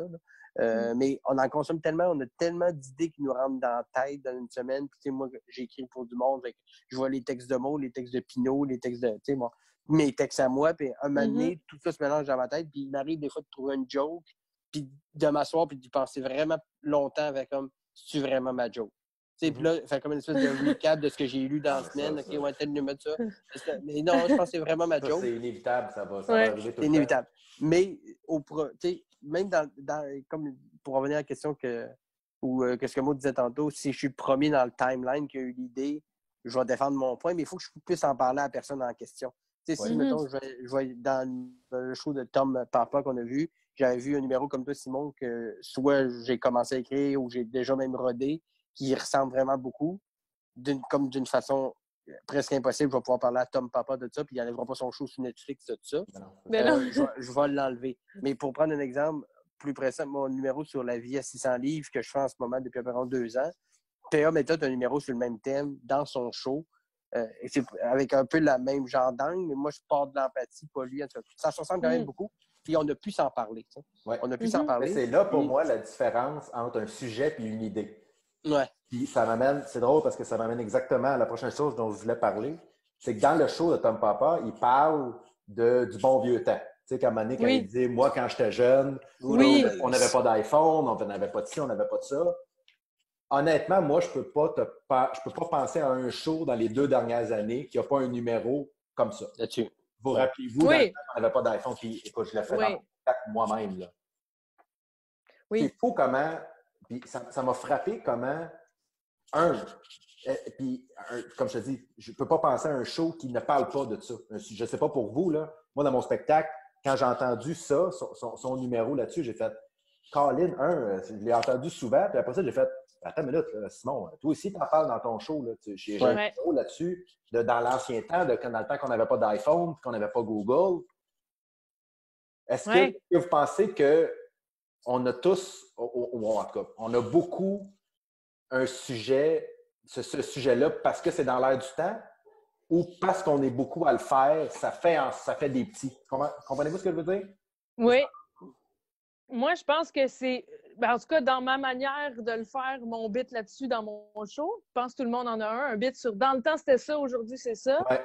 Je pense, en tout cas, dans ce cas-là, puis dans souvent la plupart des cas, je trouve que c'est une façon de brusquer notre sentiment de luxe. Exemple, il dit Can you imagine live without Advil? À quel point vous êtes dans le luxe. Dans le temps, tu mourrais à 28 ans. C'est un peu pour se rappeler la chance qu'on a encore and again dans le show. Je pense que c'est ça son point. Mais tu sais, je pense que puis ce thème-là, c'est un bon exemple, un très bon exemple, même parce que effectivement, dans beaucoup de shows, puis je m'inclus aussi là-dedans, by the way, on a un numéro qui touche à cette corde-là, c'était pas si hot que ça dans le temps. Moi, dans mon show, c'est les filles qui disent « Je m'ennuie des gars comme dans le temps ». Puis là, je dépeins le thème. Non, t'aimerais pas ça pour passer une fin de soirée avec un gars comme dans le temps. Puis là, je dépeins ça fait quoi une fin de soirée avec un vieux bûcheron des années 1800. Tu vois, c'est drôle, exactement le point. C'est un excellent... Mais pourquoi que tout le monde, que tous les humoristes, on a tout quelque chose là-dessus? Parce que c'est un référent. Jamais personne va faire comme « Hey, moi, je parle de ça ». Est-ce que c'est parce que, justement, il y en a trop? Il y en a tellement. C'est vrai. Tu peux faire comme « Hey, là, regarde, tu peux pas aller voir tous les humoristes en disant « Hey, moi, j'ai un numéro dans le temps qu'on n'avait pas d'iPhone. » C'est vrai que là c'est une idée, c'est pas un sujet. C'est un sujet, mais c'est une idée. Et je pense que, c'est comme la vie de couple, comme le sexe, comme les regroupements, genre voir des shows ou aller au restaurant, c'est des référents universels que personne n'a à t'expliquer. Ton père, tu as déjà fait des jokes de moi quand c'était pas le même dans mon temps. Puis ton grand-père le faisait à ton père, puis ton grand-père le faisait à ton père. Et ça, c'est comme juste, on s'est passé la balle depuis le début. Puis effectivement, peut-être que le thème est ressorti un moment donné, puis c'est devenu un genre de OK, on a le droit de faire des jokes là-dessus. Vu que c'est un thème assez large, mais tout le monde peut piger dans ce thème-là sans se piler ses pieds. Ah, moi, j'ai pris ce morceau-là, moi, j'ai pris cet angle-là, vu qu'il y a un angle d'attaque 360 degrés. Parce que dès que tu dis, hey, rappelez-vous, dans le temps, il n'y avait pas d'iPhone, bang, tout le monde a le référent. Puis ceux qui ne l'ont pas apprennent quelque chose aussi. Puis quand ils ne l'ont pas, on s'entend que ce sont vraiment des jeunes personnes. Là. Fait que je pense que c'est juste des référents universels, puis on fait toute partie de la même société. Il n'y a pas d'humoristes qui vivent d'une caverne 2 ans, qui écrivent un show, puis qui sortent leur show de caverne. Avec juste les référents qu'eux autres ils ont. Hey, le cliché du lichen, c'est clair. Là, il faudrait que tu m'expliques c'est quoi. Il faut que les gens comprennent. Et là, on va le vivre là, avec la COVID. Oui. Dans 1 an, tout le monde va avoir un numéro là-dessus. Du Québec jusqu'à la Suède, en passant par l'Australie. Mais on n'a pas le choix. C'est ça. Mais c'est là que ça va devenir intéressant de voir le sujet versus l'idée. Parce qu'on va tous en avoir un. On va tous... c'est sûr. Tous les humoristes sur la planète vont avoir de coronavirus. C'est sûr et certain à 100%. Ouais. Ça va être le nouveau relation homme-femme. Mais relation homme-femme... En fait, le COVID va être plus que ça. Le COVID va rentrer dans un genre de spectre où il englobe tous les autres thèmes. Fait que peu importe de quoi tu vas nous parler, ça va être teinté du confinement. La relation de couple en confinement, comment je mangeais en confinement, comment je m'habillais en confinement, comment je réfléchissais en confinement, ce que j'écoutais comme musique en confinement. Tu sais, on va en parler vraiment du problème en tant que tel, de la pandémie et tout ça. Mais quand on va tomber dans nos autres sujets, ils vont être teintés quand même de ça parce qu'on va avoir vécu 2, 3, 4 mois enfermés. Forcément, ça va être teinté de tout. T'sais. Puis encore une fois, il y a des sujets peut-être qu'on va avoir du mal à rire parce que ça va être associé à du drame. Là. Il y a du monde qui ne vont pas bien. Là. Ça va être dur de faire rire tout le monde avec ça, mettons. Absolument. Mais il faut falloir que le monde va vouloir en entendre parler. Puis je pense qu'aussi rapidement, les gens vont avoir hâte qu'on leur parle d'autres affaires aussi. Hey, rappelez-vous qu'on était des êtres humains aussi avant puis qu'on faisait d'autres shit. Rappelez-vous de telle affaire? Oui. Genre une espèce de le bon vieux temps. The Gold Old Days, c'est ça, le temps pré-pandémie. Ouais. Bon, Simon est tanné parti. Hello. Hello. Aïe, aïe, aïe, aïe, aïe. Attends, là, je l'ai, là, je pense.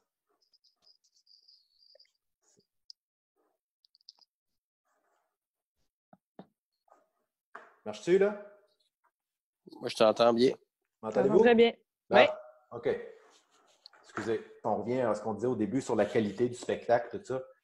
Moi, j'ai remarqué que c'est un spectacle où il y a énormément d'applaudissements. Je ne sais pas si vous avez remarqué. Ça applaudit souvent. Souvent, souvent, souvent. Est-ce que pour vous, un applaudissement, ça a autant de valeur qu'un rire? Mettons quelqu'un. Pour vous. Moi, je sais que personnellement, j'aime les applaudissements à la fin d'une idée, à la fin d'un numéro où là, je sens que, oh, OK, là, tu nous as fait vivre de quoi? Quand je fais juste dire quelque chose et que les gens font ah oui, on est d'accord, moi, personnellement, on dirait que ça me fait quelque chose. On dirait que ça. Je sais pas pour vous, qu'est-ce que vous en pensez, Simon? Ben moi, je vois une différence entre un applaudissement d'approbation et un applaudissement de rire. C'est-à-dire qu'il y a de ces applaudissements qui naissent comme il y a trop d'énergie qui sort du corps de la personne que le rire se fait assez puis elle se fait applaudir parce que c'est trop drôle. T'sais. Ça, tu le sens parce que c'est souvent précédé d'un gros rire qui vient, on dit avoir une clap. T'sais. J'ai eu une clap sur ce gag-là parce que le monde riait tellement qu'ils en ont clappé des mains. T'sais. Alors que dans le show de Tom Papa, je sentais plutôt des claps d'approbation de bien joué. Point. Bien joué, c'est vrai, ça. On est d'accord, on est avec toi. Mais dans ce genre de show-là, je trouvais que ça fitait. Mais effectivement, dans un show où tu veux plus des rires, peut-être un stand-up plus comme toi, Simon, mettons, des rires timés ou je ne sais pas combien de secondes, mais tu tac-tac, puis là, tu as une clap, tu sens que c'est pas une clap d'un rire qui est allé trop loin, ça casse un peu le beat. Alors que là, Tom, son show était comme rythmé par ces applaudissements-là. Fait que ça faisait du sens dans ce genre de show-là. Mais effectivement, c'est pas le genre d'affaire que. À moins que j'ai vraiment un point, puis on sait comment placer un applaudissement aussi. Là. Ça, les gens vont être d'accord avec moi, ça va applaudir. Puis après ça, je vais aller avec mon point. Mais effectivement, j'aime mieux un rire qu'un applaudissement, que ce genre d'applaudissement-là. Tant que ça. Moi, ça me fait rire. J'ai vu des fois, je ne sais pas si vous avez vu ça, j'ai pas de nom en tête, mais des fois où la personne, elle a une clap parce qu'elle a énuméré beaucoup de choses en étant énervée avec la petite veine ici, là, puis là, à force de... Puis à un moment donné, elle se fait applaudir parce que ça va l'air soufflant, c'est très demandant, tu sais. Puis je préfère un rire qu'une clap à ce moment-là. Mais sinon... une clap de performance. Mais c'est drôle de vous entendre parce que moi, quand j'ai commencé, puis ça fait plus longtemps que vous que j'en fais, moi, quand j'ai commencé, là, les claps, c'était extrêmement important. Je me rappelle. Combien de claps? Sortais de scène, combien de claps? J'ai eu 4 claps, j'ai eu 3 claps, j'ai eu 6 claps. Donc, c'était là que ça devenait, qu'à un moment donné, je pense que les humoristes se sont créés une façon d'en avoir beaucoup. C'est là où ça revient à ce que tu dis, Maud, de faire comme si j'arrête pas de parler pendant 45 secondes puis je prends pas mon souffle, je vais avoir une clap. Moi, quand j'ai commencé, c'était très important. On calculait beaucoup la qualité du spectacle, la qualité du show par le nombre de claps. J'ai l'impression que ça diminue beaucoup, l'impression que ça s'est estompé, tout ça. Mais ce spectacle-là, ça m'a replongé un peu là-dedans de faire comme Colin, comment lui, il se sent? Est-ce que lui, il préférerait un rire?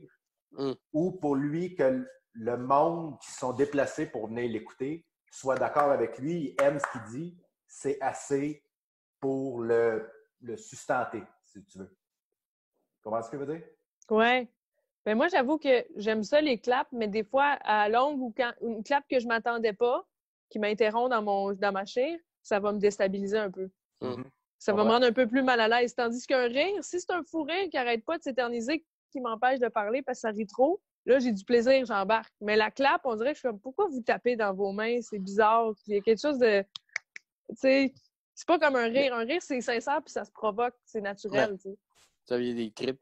Mais dans le cas de Tom, je pense que c'était tout à fait voulu. Oui, c'était apprécié. Tout à fait placé. Il savait où ça allait clapper. Il avait l'air zéro déstabilisé. C'était exactement là qu'il voulait les amener. Dans son texte, dans sa Bible, ça donne des grandes parenthèses, clap. Peut-être pas ce point-là, mais tu vois. Est-ce que ça vous a un peu dérangé, ça?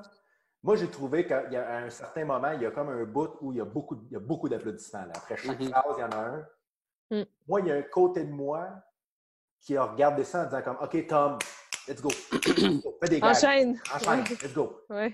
Arrête de te complaire là-dedans. Puis je ne suis pas en train d'y lancer l'intention qui était en train de se complaire. Mais moi, personnellement, comme ça que tu l'as perçu. De voir ça m'a donné un petit côté de OK, là, travaille pour avoir des rires, là, pour avoir des claps. Là, tu fais juste dire ce que le monde a le goût d'entendre. Tout ça, ça m'a tellement replongé dans mes débuts. Puis ça m'a tellement amené la réflexion de c'est ça, c'est quoi la valeur de ça, d'une clap, de quelqu'un qui fait comme je suis d'accord avec toi. Tu sais? Mettons que je fais un condensé de ce que j'ai passé du show. J'ai passé un beau moment, un peu comme quand j'écoute un show de Jim Gaffigan, mettons. Tu sais, un show confortable, un show qui m'a amené du point A au point B sans que j'ai... Tu sais, j'ai une grosse Buick, là. J'étais d'une grosse Buick. J'ai pas vécu de sensation de... Quand il a pris ce courbe-là, il y avait un thrill. Mais tout le long, c'était smooth. Là. Tu sais, tout était beau, bien placé, c'était slick. Peut-être un peu trop. Mais rapidement, après, mettons, 15 minutes, j'ai compris où je m'en allais. Fait que mes attentes fitaient avec ce qui s'en venait. Je me disais pas, OK, là, il va l'attaquer. Je me disais, OK, c'est comme ça qu'il veut qu'on joue la game. Il va aller avec ces tons-là. Il va jouer sur ces cordes-là. Parfait. Je me suis laissé bercer. Fait que ça m'a pas trop... rapidement, j'ai arrêté de penser ça parce que je savais que ça allait pas arriver. Je sentais que le gars, ça fait un gars qui ça fait 30 ans qu'il fait ça. Il n'a plus rien à prouver à personne. Il a sa carrière. Tu sais, il est juste... Je suis chez nous. En plus, il était au New Jersey. Il ne faut pas oublier ça. Il était dans son hometown, chez eux. Fait que le monde qui était là, c'est très chauvin. On est content de voir ce gars-là qui vient de chez nous, revenir chez nous, faire son spécial. On est filmé. Fait que le monde applaudissait plus que pas assez parce que c'est un spécial Netflix aussi, il ne faut pas l'oublier. Fait que ça, je l'ai senti aussi. Fait que ça ne m'a pas dérangé outre mesure que ça m'aurait dérangé si j'avais vu, mettons, un deuxième one-man show d'un jeune humoriste que j'ai vu le premier, que j'avais trippé. Puis que là, le deuxième show, c'est qu'on, il a fait ça, il s'est pas battu, j'ai pas senti l'instinct de survie. Un peu comme le dernier, Sébastien Maniscalco sur Netflix, que j'ai comme, oh man, j'avais tellement aimé les autres, je pensais juste que ça allait monter encore d'une coche, comme toutes les autres avaient monté d'une coche. Puis une autre qui m'a servi à mon vraiment humble avis. Là, tout le long du show, j'étais comme, puis là, ça va-tu partir là? C'est-tu là que ça part? Puis à la fin, c'était comme, ah, OK, c'est jamais parti finalement. Fait que, dans le cas de Tom Papa, j'ai pas senti ça parce qu'il m'a amené du point A au point B de très smooth en Buick, le sable. C'est une belle ride de moto dans Laurentides. Là. Voilà. Un jour d'été, pas de nid de poule. C'était très smooth. Mais c'est parce que les claps, ça m'a fait penser à toi, Maude, parce que, comme je disais tantôt, tu as une façon très unique, très à toi de faire du stand-up. Puis souvent, ton style va, comment dire, impressionner par l'absurdité un peu. Tu comprends? Est-ce que tu me suis? Je ne veux pas dire des niaiseries. Là. Inquiète pas. Donc, est-ce que des fois, est-ce que tu sens que des fois, tu as des claps juste parce que quelqu'un fait comme OK, je m'attendais pas à ça, ou tu nous montres quelque chose qui n'a jamais existé? Et est-ce que, comme on disait, je manque de batterie un peu. Correct, on achève, n'inquiète pas. Mais est-ce que cette clap-là a autant de valeur qu'un rire, ou est-ce que tu es prête à garder quelque chose en disant comme ça, il trouve ça original. Il ne trouve pas ça drôle, mais je comprends qu'il trouve ça original. Est-ce que tu le gardes? Ben, moi, perso, mon orgueil d'humoriste, de fille qui veut être drôle, je veux qu'on sorte du show puis qu'on me dise « j'ai mal aux joues, j'ai ri fort, j'étais crampée ». Tu sais, ce gros rire-là, je le veux. Puis il y a des fois où j'ai des silences dans mes prémices. C'est des moments où j'ai besoin d'un silence total pour faire ma prémisse. On ne sait pas où je m'en vais, le monde est curieux. Moi, j'ai l'impression de me planter, mais c'était nécessaire pour avoir le fou rire d'après que ce bout-là soit là. Donc, je me dis, pour Tom Papa, c'est un peu ça aussi. C'est pas un ramassis de jokes qui font vraiment rire. Il y a des prémices qui sont juste des messages.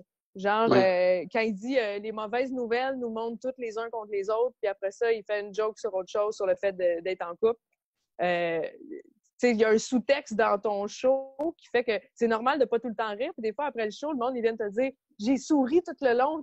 On voit pas les faces de tout le monde, mais des fois, ils sont en train de rire de l'idée déjà, puis attendent que tu finisses avec pour rire pour vrai. Tu comprends ce que je veux dire? Absolument. Ça, c'est ce que j'essaie de rechercher dans mon style. Moi, c'est que la prémisse va déjà te faire rire un peu. C'est ça qu'on cherche tout à faire. Là. On veut pas une prémisse de 20 minutes, là, mais... Tu sais, que ça aille en montant, puis qu'il y a les claps, j'en veux pas trop par show non plus. On dirait, j'aime mieux des fous rires que des claps. Puis la clap, des fois, c'est de la politesse. Que je me sens mal parce qu'il y en a qui... Tu sais, quand quelqu'un part une clap, il y en a d'autres qui applaudissent, puis ils n'ont pas aimé ça. Hein. Ils applaudissent parce que tout le monde le fait, mouvement de masse. C'est ça. Ouais. Très intéressant. Simon, je sais qu'il faut que tu y ailles. Merci, ben gros. Écoute, c'est extrêmement... Qu'est-ce qu'on regarde sur Netflix ou sur Crave ou sur Amazon ou sur tout.tv pendant qu'on ne peut pas sortir de la maison? Là? Dans mon cas, écoute, j'ai pas de... si vous êtes sur Prime, Amazon Prime, il faut écouter The Boys. The Boys? The Boys. C'est écœurant. Tu connais ça, tout le monde? Non, je note. Là. Si vous avez Amazon Prime, c'est la première série que vous écoutez. C'est une série, ça? C'est une série, une saison 2 sort bientôt. Là. Puis c'est, oui, dans l'univers un peu super-héros, mais pas comme on voit, genre Marvel ou tout ça. C'est beaucoup plus... c'est cru, par exemple, pas avec vos enfants. Là. C'est cru, c'est intense, puis c'est comme une espèce de... Si les super-héros vivaient dans notre société mercantile et capitaliste, qu'est-ce qui se passerait? Puis ça ne vire pas nécessairement bien. Je n'en dis pas plus. The Boys, vraiment bon.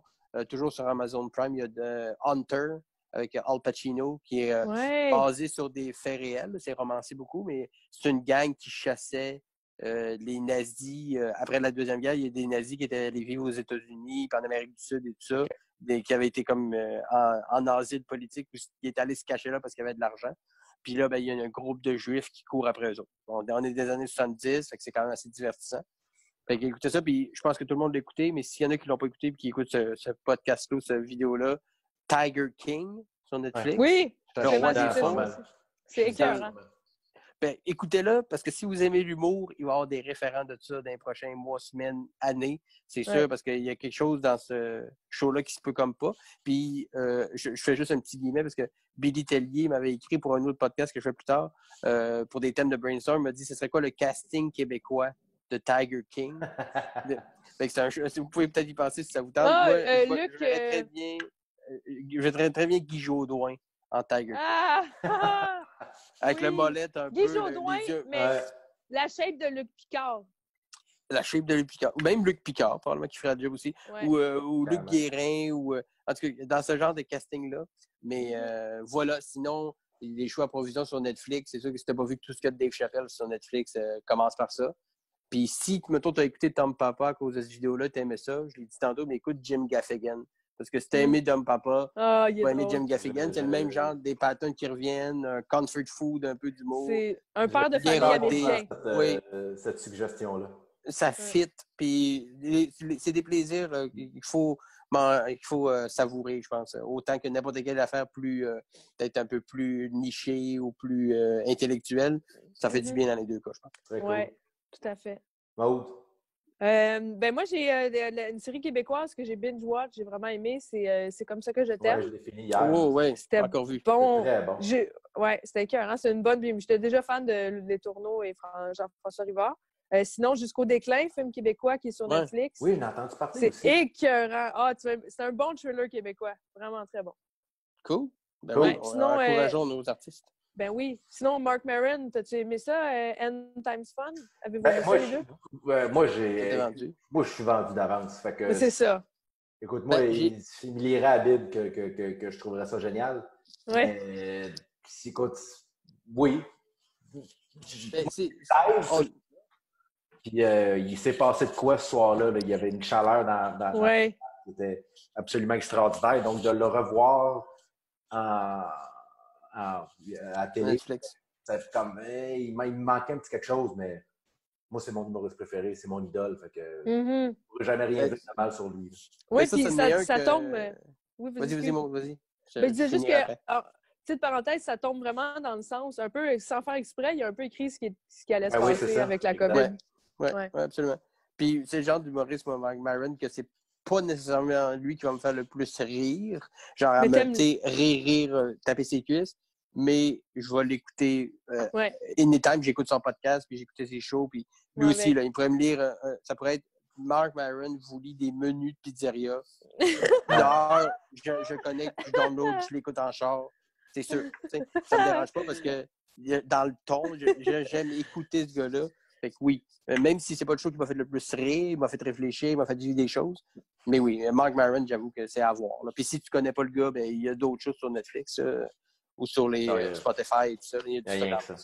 Yes. Merci bien gros, vous êtes bien fin. Ah, merci Simon de l'invitation. Non, je sais pas. C'est le fun. C'est le fun, hein? OK. Ben, c'est vraiment le fun.